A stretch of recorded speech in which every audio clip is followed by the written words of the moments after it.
اعوذ باللہ من الشیطان الرجیم بسم اللہ الرحمن الرحیم والذین یتوفون منکم ویذرون ازواجا، اور وہ کہ جو تم میں سے وفات پا جائیں اور وہ چھوڑ جائیں بیویاں، یتربصن بانفسہن، اب یہ عدت جو تھی ایک تھی طلاق کی عدت، وہ 3 ماہواریاں آ جانا، 3 مہینے اندازن، اور ایک ہے جو فوت ہو گیا، اور بیوہ کی عدت کیا ہے؟ والذین یتوفون، جو تم میں سے وفات دے دیے جائیں، منکم تم میں سے، ویذرون ازواجا، پیچھے بیویاں چھوڑ گئے ہوں، یتربصن بانفسہن 4 اشہر وعشرا، وہ روکے رکھیں اپنے نفسوں کو 4 مہینے اور 10 دن، 4 مہینے 10 دن تک ایک جو بیوہ عورت ہے وہ کوئی اور نکاح نہیں کر سکتی، 4 مہینے 10 دن۔ فَإِذَا بَلَغْنَ أَجَلَهُنَّ، اور جب وہ اپنی اس مدت تک پہنچ جائیں، یعنی پوری ہو گئی مدت عدت کی، فَلَا جُنَاحَ عَلَيْكُمْ فِي مَا فَعَلْنَ فِي أَنفُسِهِنَّ، تو تم پر کوئی گناہ نہیں ہے اس معاملے میں جو وہ اپنے بارے میں کریں۔ اب وہ آزاد ہے، نکاح کر سکتی ہے۔ اب تم روکنا چاہو، ہماری ناک کٹ جائے گی، یہ بیوہ بیٹھ نہیں سکی، اس سے رہا نہیں گیا، نہیں، غلط بات، تمہارا کوئی اختیار نہیں۔ لا جناح علیکم فیما فعلن فی انفسہن بالمعروف، کریں نیک طریقے سے، بھلے طریقے سے، شریعت کے مطابق، قواعد شریعت کے مطابق، تو تمہارا اختیار نہیں ہے کہ روکو۔ واللہ بما تعملون خبیر، اور جو کچھ تم کر رہے ہو اللہ اس سے باخبر ہے۔ ولا جناح علیکم فیما عرضتم به من خطبۃ النساء واکننتم فی انفسکم، اب یہ انہی بیواؤں کا ذکر ہو رہا ہے۔ تم پر کوئی حرج نہیں ہے کہ جو تم اشارے میں کوئی بات اور پیغام دینا چاہو کسی بیوہ کو، اشارے کنائے میں، لیکن یہ کہ اس میں عدت کے دوران نکاح تو نہیں ہو سکتا، اشارے کنائے میں یہ کچھ بات کہی جا سکتی ہے کہ مجھے دلچسپی ہے، شاید میں کوئی بھی طریقہ اختیار کیا جائے۔ او اکننتم فی انفسکم، یا اپنے دلوں میں چھپائے رکھو، تو اللہ کو کوئی اعتراض نہیں۔ اس میں یہ کہ ظاہر بات ہے کہ ایک آدمی علم اللہ انکم ستذکرونہن، اللہ کے علم میں ہے تمہیں ان کا خیال تو آئے گا ہی، آخر یہ عورت تھی، بیوہ ہو گئی ہے، اب میں اس سے شادی کر سکتا ہوں، آپ کو رغبت ہے اس کی طرف نکاح کی، تو اب کوئی آدمی سوچے میرے دل میں خیال آ رہا ہے بیوہ کے بارے میں،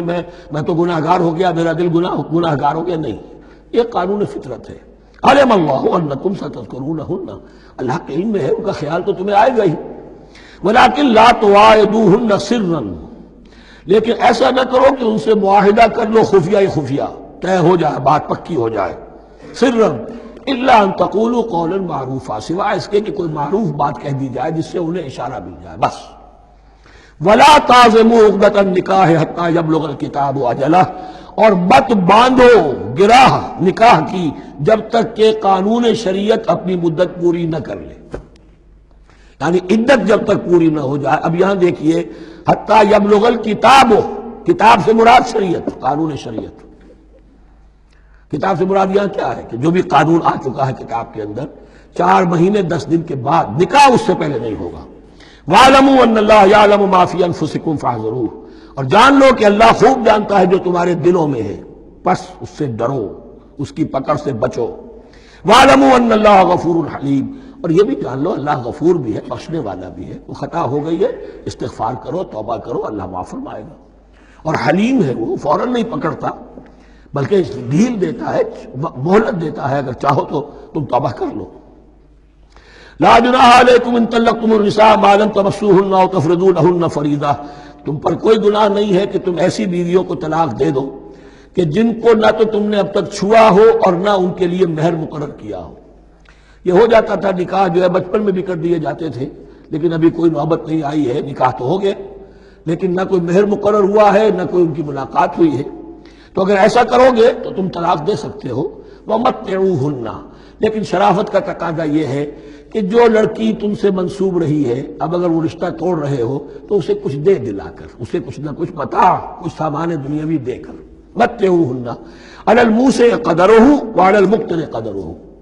جو وسعت والا ہے، جس کو کشائش حاصل ہے، غنی ہے، وہ اپنی حیثیت کے مطابق، اور جو تنگ دست ہے وہ اپنی حیثیت کے مطابق۔ متاعا بالمعروف،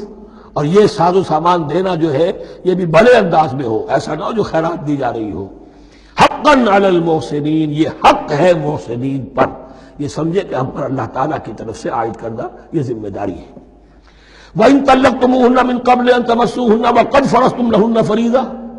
اور اگر دوسری شکل یہ ہے کہ تم نے طلاق دی ایسی بیوی کو کہ جس کو تم نے چھوا تو نہیں ہے لیکن مہر مقرر ہو چکا تھا، فَنِصْفُ مَا فَرَضْتُمْ، تو اب آدھا مہر جو ہے جو تم نے فرض کیا تھا، جو طے کیا تھا، اس کا آدھا تو تمہیں دینا ہی دینا ہے۔ الا یعفون، الا یہ کہ وہ معاف کر دیں، ہمیں آدھا بھی نہیں چاہیے، کیا چاہیے ہمیں چوتھائی دے دیجیے۔ اور یعفو الذی بیدہ عقدۃ النکاح،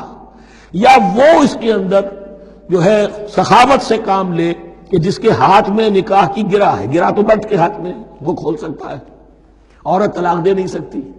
لہذا کیوں نہ ایسا کرو کہ تم پورا ہی مہر دے دو۔ فرمایا وَأَن تَعْفُوا، اگر تم درگزر کرو اور زیادہ دو، اقرب للتقوی، یہ تقوی سے قریب تر ہے۔ وَلَا تَنْسَبُوا الْفَضْلَ بَيْنَكُمْ، اپنے مابین احسان کرنا مت بھولو، اور اپنے مابین جو فضیلت اللہ نے تمہیں دی ہے عورتوں پر اس کو مت بھولو۔